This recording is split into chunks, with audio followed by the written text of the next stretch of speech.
And it's not a knock, it's just how he plays in that spread wide open offense, and you project that to a spread wide open field. Yes, the arm may not be as strong. I can't imagine there's many people that think Dillon Gabriel's a better quarterback than Shedeur Sanders. I don't care where they were drafted. And if the Browns are the one team that thinks that, then I'm going to suspect it's not true. I never root against anybody. Yeah. But I'd be surprised if Dillon Gabriel's ever a legitimate starting quarterback for the Cleveland Browns. I'd be surprised. I just don't think. Big news coming out of Cleveland. The competition for the starting quarterback spot is getting intense. Right now, it looks like Shedeur Sanders is pulling ahead in the race for QB1, while Dillon Gabriel is starting to raise concerns about whether he can hold onto the job. Gabriel was brought in for his size and physical presence, but things haven't been going his way. His arm strength and overall throwing performance during training camp have been underwhelming. In contrast, Sanders has been consistently outperforming him on the field. At this point, Shedeur Sanders seems to be on track to take over as Cleveland's starting quarterback. This shift could have big implications for the team moving forward. Initially, Gabriel was drafted before Sanders and was widely seen as the likely pick for the top quarterback spot. But there's been one major issue that keeps coming up: his height. At just 5'11", Gabriel's size has become a real concern, especially in a league where physical stature can make a big difference. Throughout training camp, Gabriel has had a tough time making long throws with the kind of ease people expected from him. In a position that demands both power and precision, that's a tough weakness to overcome. Meanwhile, Sanders has continued to turn heads with his ability to deliver accurate deep passes, using his long limbs and natural throwing ability to his advantage. It's become clear that Sanders has taken control of the QB battle during camp, while Gabriel has struggled, particularly when facing pressure or a crowded pocket. That's now led to a lot of talk from analysts, who are wondering if Gabriel's lack of arm strength and ability to perform under pressure might be too big of a hurdle for him to succeed in the NFL. The big question now: how can a quarterback with such a serious gap in his game expect to survive, let alone thrive, in one of the most competitive football leagues on the planet? Gets the ball out, he's accurate. As far as how does that translate to the National Football League, I just don't see it. I don't know why. I'm sure he's a great kid, he plays his ass off, he's a winner, but when I watch him on tape, nothing really excites me about his game other than the fact that he's pretty accurate, got a quick arm. Dillon Gabriel's struggles became pretty obvious during OTAs and minicamps, where some key issues in his game started to show.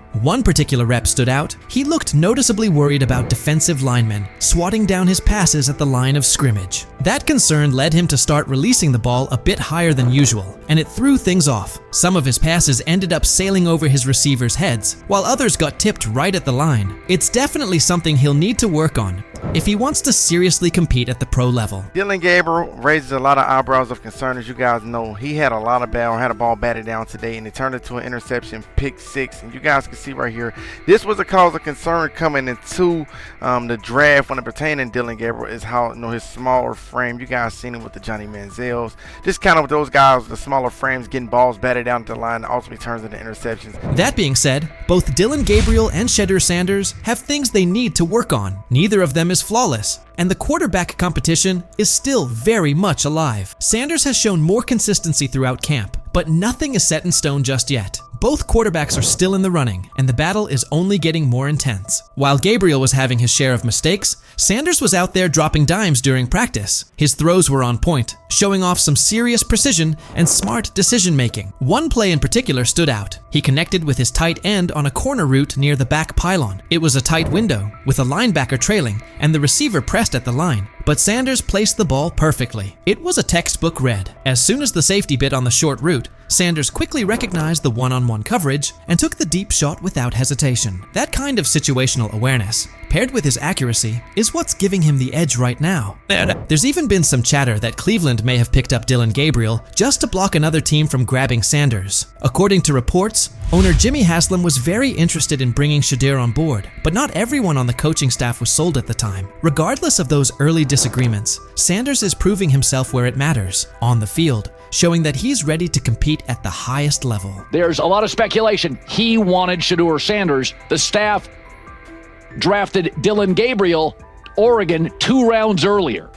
And they were doing that not because they necessarily loved Dillon Gabriel, they liked him, but they thought it would stop their impulsive owner from forcing them to draft in round 4 Shedeur Sanders. One thing that's really helped Shedeur Sanders stand out is how well he communicates on the field and takes charge of his teammates. His leadership and calm under pressure have pushed aside any lingering doubts about his potential, and he's steadily climbing to the top of the QB competition. The progress he's made in such a short span is making the coaching staff take a second look at their original plans. At this point, it's becoming clear that Sanders is making a serious case to be the future face of the Cleveland Browns. But it's not just the coaches he's winning over. Fans are fully backing him too. Across all age groups, people are showing strong support for Sanders, with many calling for him to be named the starting quarterback. His exciting playstyle, paired with his natural leadership and magnetic personality, has really struck a chord with the fan base. There's a noticeable buzz building around the idea of him leading the team, and fans are clearly invested in his journey. The hype isn't just about what he could become, it's about the energy and spark he's already bringing to the team.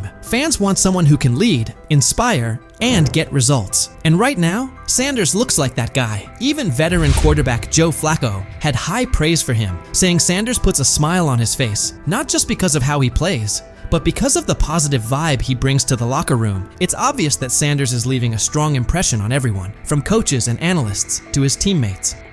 I don't know if it has an impact on much, but Shedeur's been great. I mean, he's a lot of fun to be around in those meeting rooms, and I think so far there's been, at least once in the meeting room that he's made me crack a smile, and that's what it's all about. He's a young guy trying to learn some football and come out here and practice well and do those things. And like I said, he's been a lot of fun. I mean, he's come up to me and. As the quarterback race in Cleveland picks up steam, it's becoming more obvious that Dillon Gabriel is slipping out of serious contention for the starting role. He came into camp with high hopes, thanks in large part to his size and athleticism, but his recent showings have raised some red flags. Gabriel's inconsistency with deep throws, especially when under pressure, has exposed a major weakness that's tough to ignore. Even with his solid build and physical tools, Gabriel just hasn't shown the kind of arm strength and accuracy needed to compete at the NFL level. His inability to stay composed and deliver under pressure has only fueled more concern about whether he can really hold his own in this league. Meanwhile, Shedeur Sanders is quickly climbing the depth chart, not just because of his standout play, but also due to his physical strength and mental grit. Sanders has been throwing with confidence and precision, even under duress, and he's consistently making smart reads when it counts. His accuracy and decision-making have really popped during training camp. What's more impressive is Sanders' commitment. Even without getting most of the first-team reps, he's stayed locked in and kept a disciplined approach. That work ethic, paired with his upbeat personality and leadership qualities, has earned him the respect of both his coaches and teammates. He's become a favorite among the fans, not just for what he's doing on the field, but for the energy he brings to the team overall. With Gabriel continuing to struggle, Sanders is clearly setting himself apart, not only with performance, but with presence. So now the question goes out to Browns fans. With Gabriel trying to find his footing, and Sanders making a strong push with solid play and leadership, who do you see taking over as QB1? Are you holding out hope that Gabriel bounces back? Or do you think Sanders is the obvious choice to lead this team into the future? Let us know what you think and who you're backing. So he says, this is exactly what he says. I'm told the footage of Shedeur Sanders meeting with the Giants is so bad that both the Browns and the Sanders family have threatened legal action if it is. What in the NFL is happening right now? The New York Giants just leaked a draft interview recording with Shedeur Sanders, and fans are completely freaking out. Did Shedeur take some shots? Did the Giants forget what the word confidential means? Or did someone accidentally hit reply all on something that was supposed to stay locked away? Get ready, because this roller coaster involves hot mics, bad takes, and a whole lot of drama. What happened with Shedeur on draft night to make him fall to the 5th round, and them talking about the Giants coming out with all that information talking about Shedeur did bad, bombed the interview, all that type stuff. We all know my last video when I talked about the interview tape about Shedeur did not get a playbook. The NY Giants, in true Stonewall fashion, dropped a carefully trimmed clip from their highly sought-after interview with Shedeur Sanders, then quickly locked everything else away like it was top-secret intel. Was this a calculated PR stunt, or just a low-key attempt at sabotage? Either way, the silence speaks louder than any official statement. Fans aren't buying this half-baked version of transparency, and they're definitely not ready to just bench him and move on. Instead, they're demanding answers, calling out the organization for what feels like a planned smear job. One thing's for sure, the hate is loud, but Shedeur's supporters are even louder. There was another team that he sat down with. What do you mean it didn't go well after that? So, he was pissed that they did that to him. They did that to him. He counter-confronted them. The same thing they do to every other quarterback prospect. They did that to him. They slide in a mistake to see if you catch it. Right. And so because you're the quarterback. But he didn't take it as a correction. He took it as like he got pissed off. Yeah, and it's like so here's another one. So another one was, he throws a bad interception, and it was a deep throw early in the game, and he comes back and they go in the meeting, they show the interception. Let's just call it like it is. The Giants have perfected the tease. They've basically turned "we've got more, but we're not sharing it" into a comedy act, and the joke's on them. It's like they're standing center stage, booing themselves. Oh, you want more? Too bad. We're guarding it like Grandma's secret lasagna recipe. Congrats, Giants. You've officially become the talk of TikTok, X, and even Aunt Barbara's Facebook. Yep, the holy trinity of online outrage. This whole thing screams drama, screams petty, and definitely screams PR disaster in a fitted cap. Just release the full tape before fans start pulling up to headquarters with pitchforks. And popcorn. GM is getting fired. The GM, who was that nigga that Jaden Daniels. The GM is on film that the nigga's son, the nigga asked his son last draft, yo, who you think I should pick? His son like, yo, you need to get the Jaden Daniels nigga, B. This is what his son, it's on tape. You should go Jaden Daniels. He laughing at his son. And all right, cool, get Jaden Daniels. I don't even know how that tape got out. I wouldn't have let the shit get out personally. Meanwhile, Shedeur, the latest poster boy for maybe the Giants don't like talent unless it's dressed in blue and red confetti, is soaking it all in like it's just another day at practice. And here's the best part of the irony. The Giants tried to label him as all hype, no substance, a paper tiger. But instead, they accidentally turned him into the hottest name being mentioned by every sports analyst out there. They tried to bury the story, but somehow ended up stamping it in bold.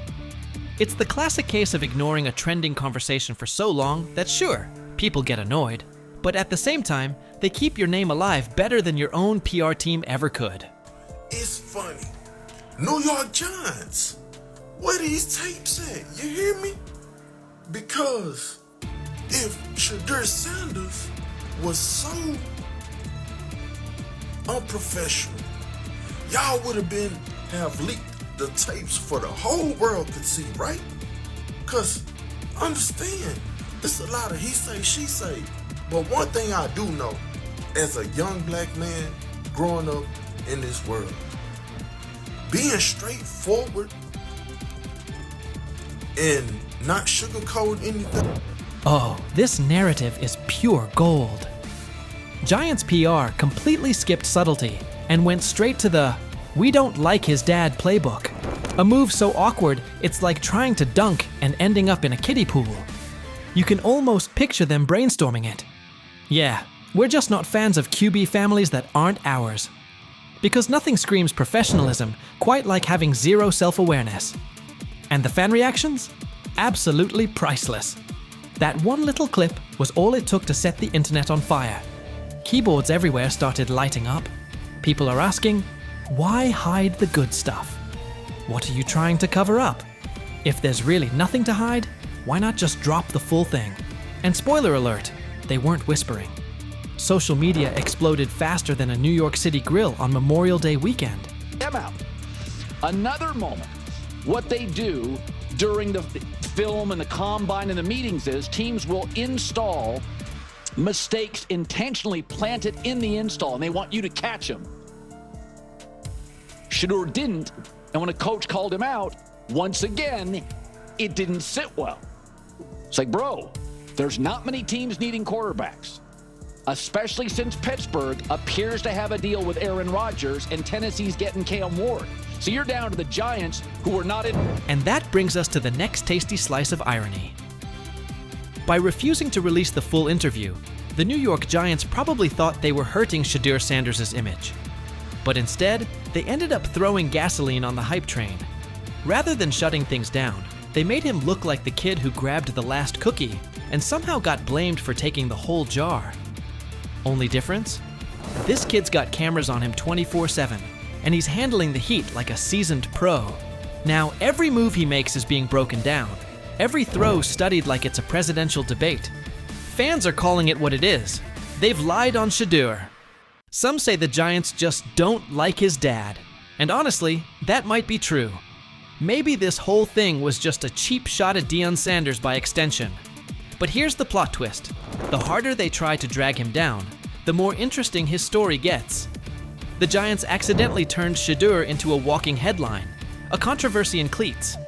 They tried planting doubt, but all they really did was create buzz. He's no longer just a top draft pick. He's now a symbol of resilience, a narrative goldmine, and living proof that real talent doesn't fold under pressure. It levels up. And at this point, even if the Giants wanted to, there's no turning off the spotlight. Okay, so probably the most fun yet the most difficult thing I cover and we cover all year long is not games. It's the NFL draft. Because I've said this many times, you get lied to for a month to 2 months up to it. And so often during the draft, and every few drafts, there's a guy that really falls, precipitously falls. This year it was Shedeur Sanders, it's been Aaron Rodgers, it's been Dan Marino. Every few years somebody falls a lot. And so, but those stories don't come out until like the fall and after. Let's not overlook the fact that the hate is so strong, you could bottle it up and sell it as radioactive cologne. You can practically watch it leaking out of Giants HQ like toxic sludge straight out of a bad superhero origin story. But here's the twist. Maybe that's their superpower. Maybe the New York Giants really believe they're cooking up some secret formula, a cocktail of manipulation and media spin. But here's the thing. Every bit of shade they throw at Shedeur Sanders only makes his story bigger. Every time they try to box him in as some overhyped diva or question his character, they accidentally hand him another viral moment. And now, he's the underdog hero rising through the smoke. Let's be real. This isn't just about football anymore. This is about narratives, control, and how the establishment absolutely loses it when they're no longer holding the pen. And the real kicker? They still won't release the full interview. You've got NFL fans, media heads, and entire Reddit threads all chanting, "Drop the tape." Like it's some long-lost Beatles album. Meanwhile, the Giants are just sitting there, staring into the void like nobody saw this mess coming. Now, I don't know if it ever gonna get leaked or not. The tapes, the New York Giants have the tape. They definitely have the tape. It's confirmation that they have the tape.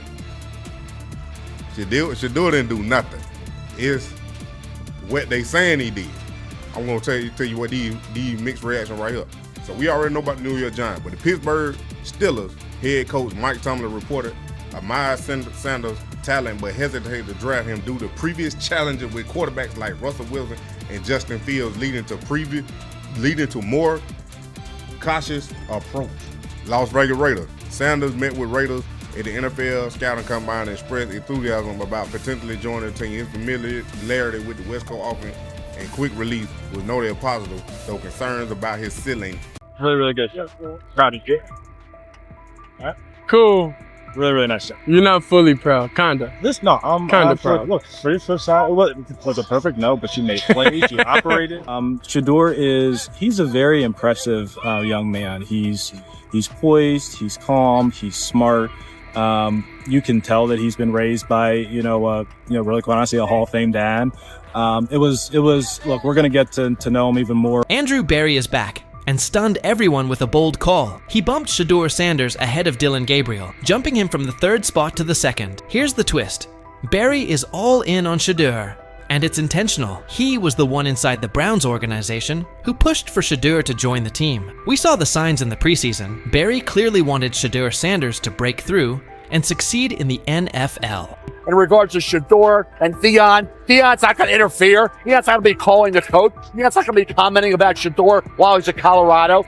Lou, I think there's a lot of just fake news out there. All spring, Andrew Barry zeroed in on Shedeur Sanders. His initial plan was to get him in the first or second round. When the board didn't break that way, you could see the urgency. By round 5, Barry pushed the issue. He pressed the Haslams to greenlight the pick and bring Shedeur to Cleveland. His pitch covered more than arm talent and processing speed. He emphasized Shedeur's market presence and ability to lift the franchise's profile. That combination sealed it, and the Browns made the move. From there, Shedeur quickly became one of the team's most visible figures, which many around the league expected. Cleveland then moved Kenny Pickett, narrowing the depth chart traffic and giving Shedeur a cleaner runway to compete for meaningful snaps. The message was simple: opportunity is coming, and the path is clear. After a strong preseason debut, Barry sought Shedeur out and delivered direct praise. That wasn't a routine pat on the back, it was a deliberate public endorsement. It signaled how the Browns view him, not just as another quarterback on the roster,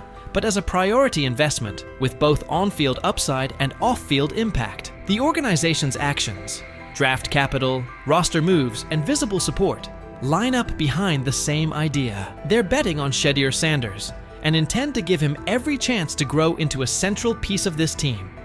Really, really good. Proud of you. All right. Cool. Really, really nice job. You're not fully proud, kinda. I'm kinda proud. Look, for the flip side, it was a perfect no, but you made plays, you operated, so it's just stacking. I love when you tell the facts, did you? No, but it's okay. Listen, you did a nice job. Andrew Barry's bet on Shedeur Sanders is aging well, and the media is starting to echo that view. Mary Kay Cabot recently argued that Shedeur is the primary reason the Cleveland Browns remain in the conversation after a rough year. In her view, amid team-wide struggles, it's Sanders' presence, his profile, buzz, and flashes that kept Cleveland from slipping out of the spotlight entirely. Without him, she suggests, the Browns likely drift off the national radar. That ripple effect validates Barry's aggressive stance. The move wasn't just about a depth chart, it was about relevance and upside. Cabot also underscored that Shedeur isn't merely a headline. He's a quarterback with real runway to grow. His tools and poise are too substantial for Cleveland to park on the sidelines, and she pushed for a genuine opportunity to see what he can be with proper support. The calculus is straightforward. If he meets expectations, the Browns have a young centerpiece.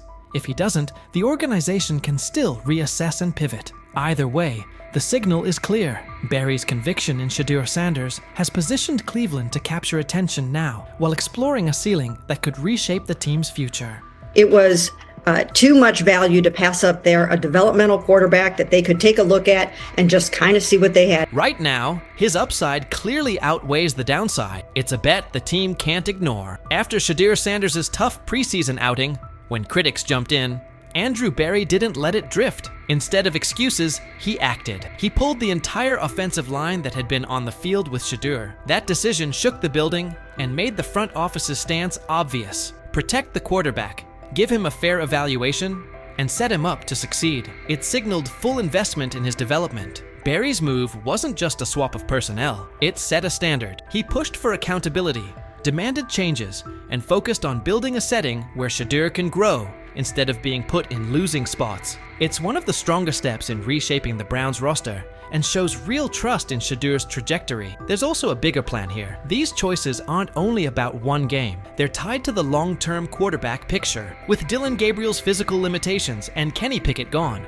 the front office knows it needs a quarterback who can handle NFL speed and punishment. The post-Joe Flacco roadmap depends on getting this decision right. After all of that, Kevin Stefanski's latest comments flipped the tone. He's now publicly backing Shedeur's growth, regardless of outside noise. That's notable because Stefanski previously downplayed Shedeur's upside and critiqued him. With Pickett out of the mix, the focus has shifted. Shedeur's size, strength, and on-field tools are giving him a real edge over Gabriel. While there are ongoing questions about Gabriel's frame, Shedeur looks like the more complete option. That difference could be what pushes him up the Browns' depth chart. I don't concern myself with outside type of things, but I'm committed to his development.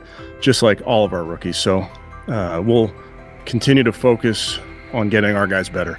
And that's what we'll stay committed to, and that's what's important to me. TJ Houshmandzadeh has weighed in too, saying the heat on Kevin Stefanski is rising, and a lot of it stems from Andrew Berry's aggressive choices. Houshmandzadeh pointed out that the microscope on Cleveland's quarterback plan is getting sharper, leaving Stefanski with little room for error. His warning was direct. If Stefanski keeps capping Shedeur Sanders' role or downplaying his importance, it could put his job at risk. With the front office and fan base tracking every move and Berry firmly behind Shedeur, any attempt to slow him down could push Stefanski onto the hot seat. Bottom line, Berry's steadfast backing of Shedeur Sanders now defines the Browns' quarterback landscape, and the ripple effects are everywhere. From the early draft push to the decisive preseason calls, Berry has made it clear he intends to give Shedeur a real runway. That stance hasn't just shifted the depth chart, it's also forced key figures, Stefanski included, to recalibrate their approach. What used to be a conversation full of doubts about Shedeur's ceiling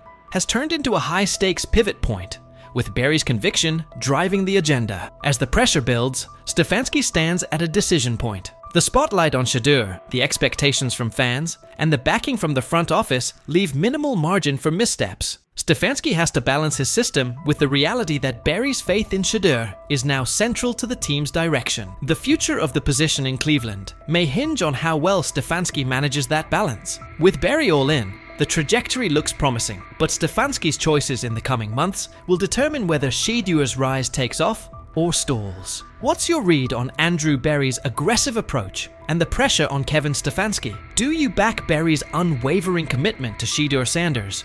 Or is it too much risk for a young quarterback? And how do you feel about Stefanski's shift in tone, given his earlier skepticism? Share your take below. Does this pressure cooker sharpen the Browns, or set them up to stumble?